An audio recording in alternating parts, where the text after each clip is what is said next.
अस्सलाम वालेकुम रहमतुल्लाहि व बरकातुहू। दोस्तों, अगर आप भी अपना इंस्टाग्राम लिंक को कॉपी करना चाहते हैं और अपने दोस्तों के साथ शेयर करना चाहते हैं, मगर आपको पता नहीं कि लिंक को कॉपी कैसे करते हैं, तो आइए इस वीडियो में सीखते हैं। सबसे पहले आपने इंस्टाग्राम को ओपन करना है।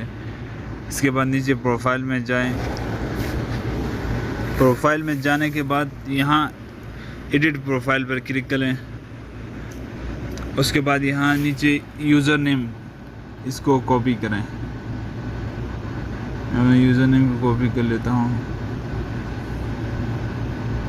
कॉपी करने के बाद फिर यहाँ आइए क्रोम ब्राउज़र में।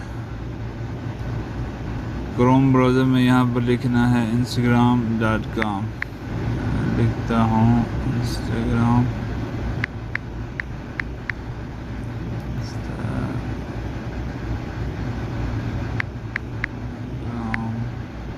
.com।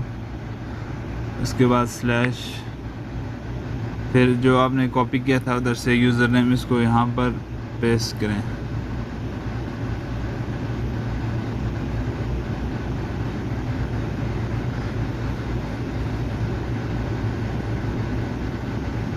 पेस्ट के बाद नीचे लिखा हुआ होगा, इस पर आपने क्लिक करना है और फिर दोबारा क्लिक करें यहाँ पर। फिर यहाँ नीचे दिख रहा होगा आपको, यहाँ पर आपने कॉपी करना है। यहाँ ये आपका लिंक हो गया।